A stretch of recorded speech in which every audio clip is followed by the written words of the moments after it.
Alright, so as some of you might have noticed, I've been on a road trip to Alaska on my DR650, and I just flew home today from Anchorage. I left the bike at my friend's shop, and I'm going to fly up there next summer and just do more Alaska adventuring, and I'll just have a bike there waiting for me. But one of the first things I wanted to do when I got home was make sure my other motorcycles will fire up right, and I just wanted to record what it takes to get them started after they've been sitting for a couple of months now, not being ridden. But, I stored them the right way with ethanol-free gas, so the ethanol can't, absorb water and gum up the carburetors and everything, and they're current on their oil changes, and all the maintenance should be good. They were running perfectly when I left, so hopefully they'll fire up pretty easily. Let's find out.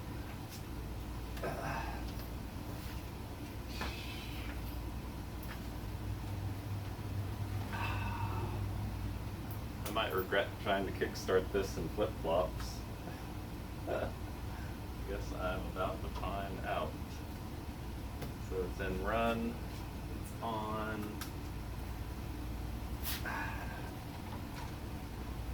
Give it a couple of primer kicks.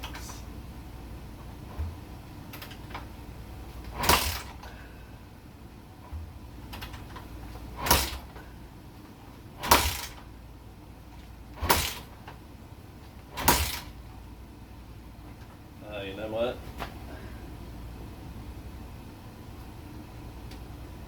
Probably ought to turn the gas on. That would definitely help, wouldn't it? Alright. Ignore those first few kicks.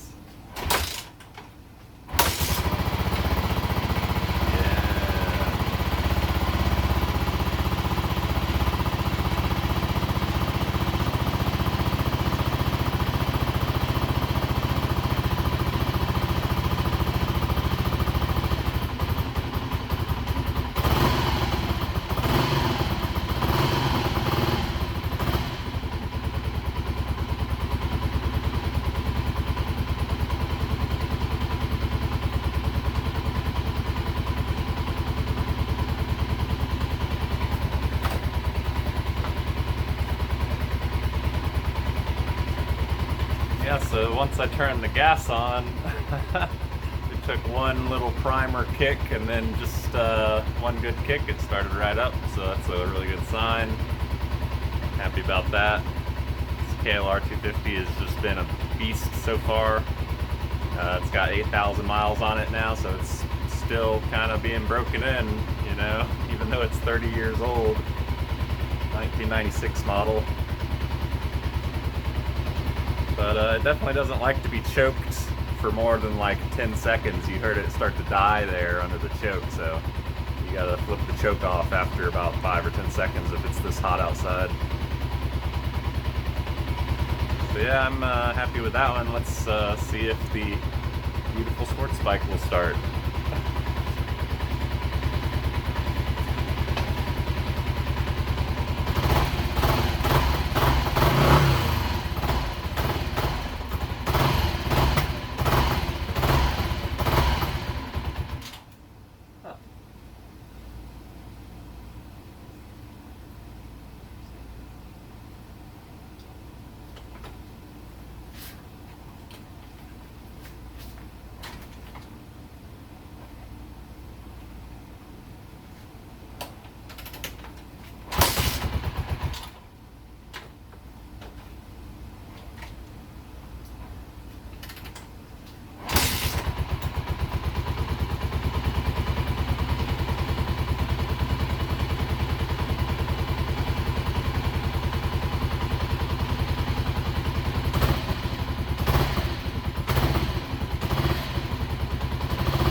Yeah, the 250 has been doing this weird thing recently where it kind of bogs down when it's still warming up if you try to give it throttle. Of Probably just something to do with the main jet and the needle in the carburetor, and maybe a little bit of water got in there.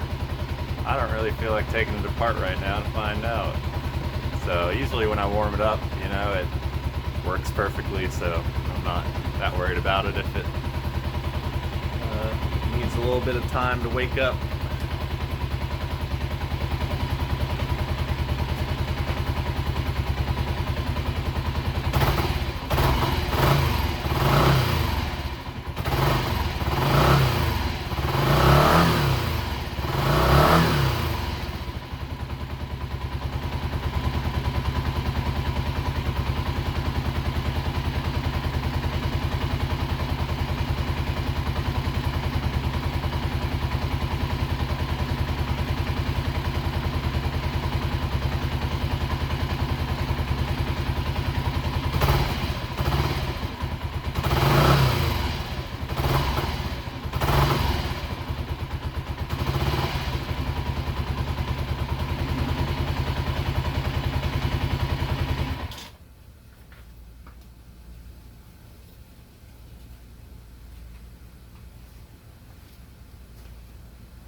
Alright, so the Ninja's usually a good deal easier to start because it just has a button that you press, you don't have to kick it.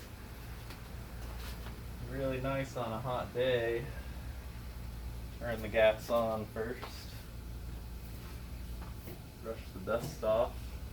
Engine's in run. Use my rubber band to hold the choke on.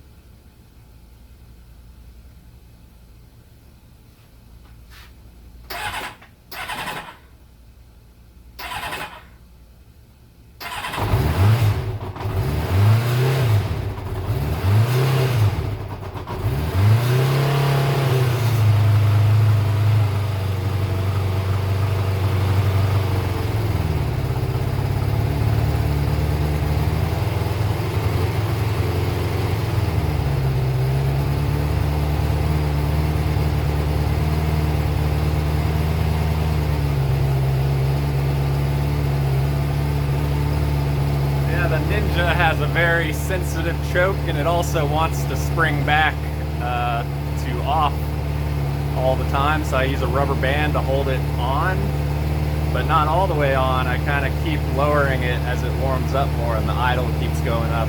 I kind of let it choke around 2,000 RPM until it has warmed up. I just adjust the choke as I'm warming it up. Sounds like it's firing on all cylinders. That's good.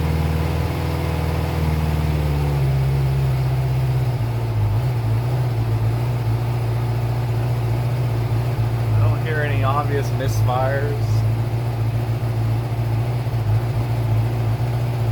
Seems to have a very even idle rhythm. Kind of like the heartbeat of a motorcycle.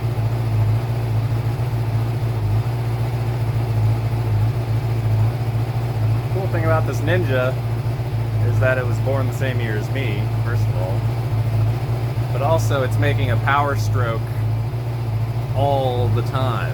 It's a 4-stroke engine, but each of the 4 cylinders are power stroking at a different point, so it's just always making power. It's awesome, and you can really feel it when you give it a little bit of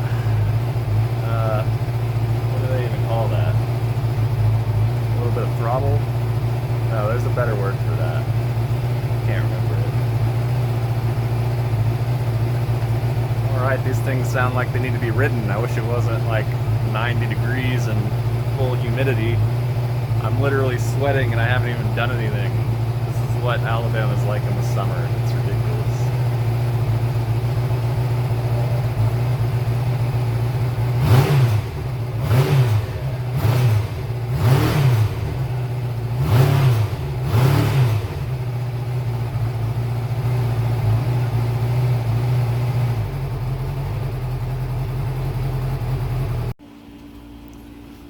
Well, there you go. They're both running beautifully, and man, I just love both these bikes so much.